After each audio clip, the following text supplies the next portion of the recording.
امید ہے آپ سب خیریت سے ہوں گے۔ اگر آپ نے ابھی تک ہمارا چینل سبسکرائب نہیں کیا تو اسے ابھی سبسکرائب کر لیں اور بیل آئیکن کو دبانا بالکل بھی مت بھولیں۔ شکریہ۔ نمبر 10، مجھے پیار ہوا تھا۔ مجھے پیار ہوا تھا ماہر، سعد اور اریب کے درمیان لو ٹرائنگل پر مبنی ہے۔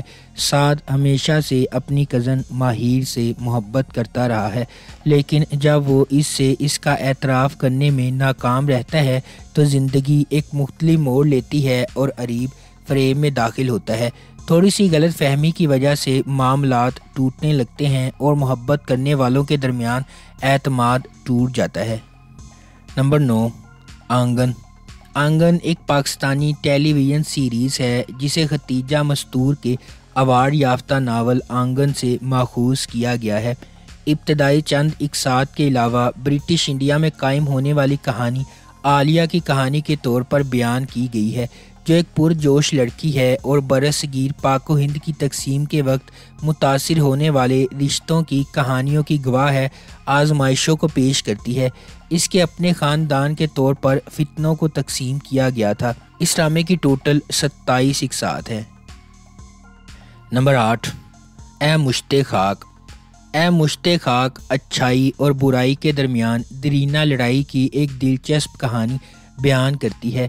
جیسا کہ زندگی کی طرف متضاد نقطۂ نظر کے ساتھ دو بالکل مختلف افراد اکٹھے ہوتے ہیں اور راستی کا راستہ غلط کاموں پر غالب آتا ہے۔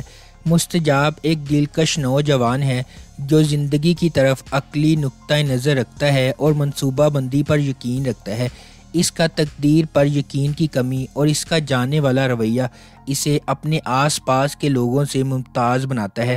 دوسری طرف دعا ایک نرم دل لڑکی ہے جو قسمت اور تقدیر پر پختہ یقین رکھتی ہے۔ اس کی مضبوط اقدار اور اخلاق اسے اپنی زندگی کے فیصلوں میں پر اعتماد اور ثابت قدم بناتے ہیں۔ نمبر 7، پہلی سی محبت۔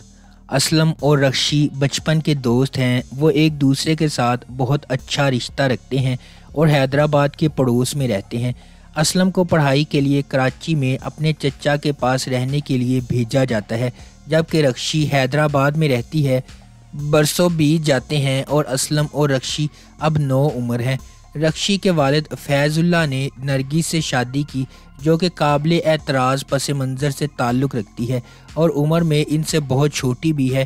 رخشی اپنے والد کی ایک بہت چھوٹی عورت سے شادی کی وجہ سے کسی نہ کسی طرح نروس اور کافی اداس رہتی ہے۔ نرگس کے ماضی اور اس کے پس منظر کی وجہ سے پڑوسیوں نے فیض اللہ کے گھر کو گھیر لیا اور اسے محلہ چھوڑنے کا حکم دیا۔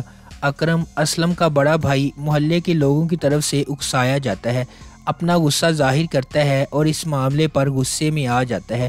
دیر اثنا اسلم رخشی کو بچانے کے لیے جاتا ہے جب پڑوسی اس کے گھر پر پتھر پھینکتے ہیں۔ پہلی ملاقات میں اسلم اس رات رخشی کے پاس آتا ہے۔ فلیش بیک میں رخشی کے ساتھ اپنے بچپن کے مقابلوں کی یادیں تازہ کرتا ہے اور یہاں سے دونوں کی محبت کی کہانی شروع ہوتی ہے۔ نمبر 6، محبت گم شدہ میری۔ محبت گم شدہ میری ڈرامے کو مومنہ درید نے ایم ڈی پروڈکشنز کے بینر تلے پروڈیوس کیا ہے۔ راحت جبین نے اسے لکھا ہے اور شاہد شفاعت نے اسے ڈائریکٹ کیا ہے۔ محبت گم شدہ میری ایک دلکش ڈرامہ سیریز ہے جو محبت اور بندھن کے پیچیدہ جال میں پھنسا ہوا ہے۔ ورسیٹائل خوشحال خان اور دنانیر مبین اس ڈرامے میں مرکزی کردار ادا کر رہے ہیں۔ اس ڈرامے کی کاسٹ میں عمیر رانا، فرح سعدیہ، عائشہ طور، علی طاہر، لیلا زبیری، علی رضا، نورین گلوانی، آغا علی اور منور آفریدی شامل ہیں۔ نمبر 5، جھوم۔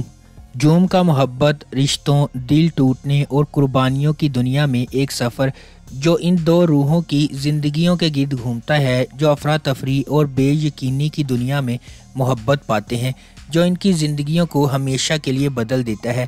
آریان ایک نوجوان اور خوبصورت لڑکا ہے جو اپنے دوستوں کا خیال رکھنے والا اور مالکانہ فطرت رکھتا ہے۔ ایک تکلیف دہ ماضی ہونے کے باوجود آریان زندگی کی پریشانیوں سے مسکرانے کی کوشش کرتا ہے اور اپنے دوستوں کی مدد کرنے سے کبھی پیچھے نہیں ہٹتا ہے۔ تاہم آریان کی زندگی میں ایک غیر متوقع موڑ آتا ہے جب وہ مریم سے ملتا ہے۔ جو ایک ہمدرد اور مہربان عورت ہے جو اس کی زندگی میں سورج کی روشنی بن جاتی ہے۔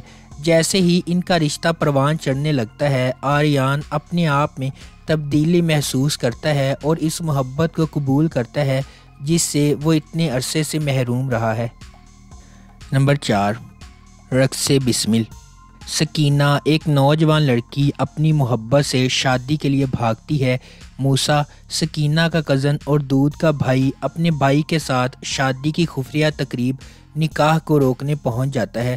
وہ اپنی بندوق ادھر ادھر لہراتا ہے اور سکینہ کا ہاتھ پکڑتا ہے۔ جب وہ گھر لوٹتے ہیں تو وہ سب کو جمع کرتا ہے اور بتاتا ہے کہ سکینہ کیا کرنے جا رہی تھی۔ سکینہ کے چچا نے اس کی شادی اپنے بیٹے عیسیٰ سے طے کر دی۔ نکاح سکینہ کی مرضی کے خلاف ہوتا ہے اور اس وقت وہ موسیٰ پر لعنت بھیجتی ہے کہ وہ کسی سے محبت کرے گا لیکن اس کی محبت حاصل نہیں کر سکے گا۔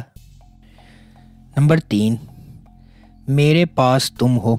دانش ایک سادہ آدمی ہے جس میں پاکستانی ثقافت کی اخلاقی اقدار ہیں۔ وہ سرکاری افسر کے طور پر کام کرتا ہے۔ ان کی پوری دنیا ان کی بیوی مہوش اور بیٹے رومی کے گرد گھومتی ہے۔ مہوش ایک گھریلو خاتون ہے جس کے بڑے عزائم ہیں جو اس کے شوہر پورے نہیں کر پا رہے۔ وہ مہنگا ذائقہ رکھتی ہے اور اس کی خواہش ہے کہ اسے اپنی امیر دوست انوشے کے برابر دیکھا جائے۔ اس کے بعد مہوش اور دانش کو انوشے کے بھائی کی شادی میں مدعو کیا جاتا ہے جہاں وہ ایک امیر بزنس مین شہوار احمد کو پسند کرتی ہے۔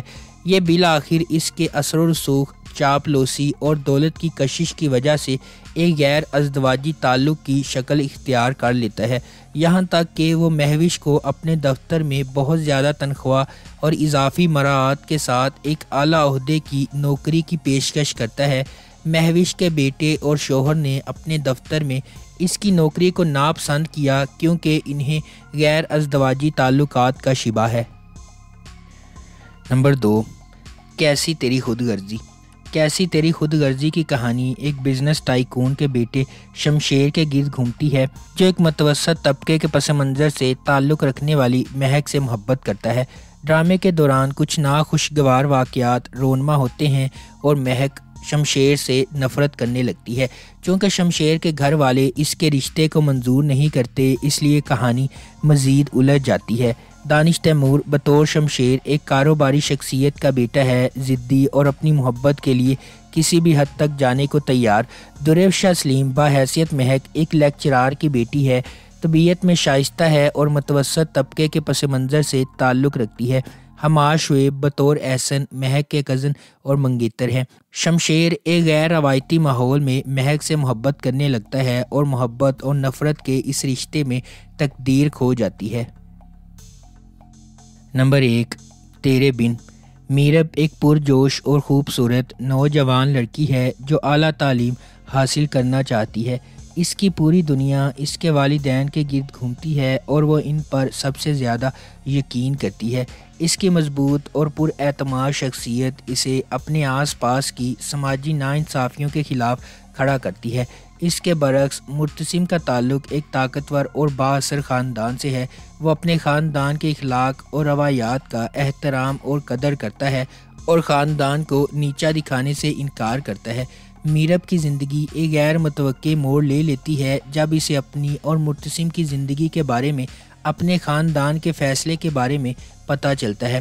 مرتسم کے خلاف میرب کی نفرت ماضی کے ایک خاندانی راز کے طور پر بڑھتی جا رہی ہے۔ مختلف پس منظر اور ذہنیت سے آتے ہوئے مرتسم کو میرب کے اپنے تئیں متکبرانہ رویے کا احساس ہونے لگتا ہے اور وہ اسے اپنے لیے ایک چیلنج سمجھنے لگتا ہے۔ دوسری طرف میرب جو اپنی زندگی کو اپنی شرائط پر گزارنے کی عادی ہے، مرتسم کی خاندانی روایات اور غیر ضروری سماجی رکاوٹوں کو قبول کرنے سے انکار کر دیتی ہے۔ اگر آپ کو ہماری یہ ویڈیو پسند آئی ہے تو اسے لائک کریں، شیئر کریں اور ہمارے چینل کو سبسکرائب کرنا بالکل بھی مت بھولیں۔ شکریہ۔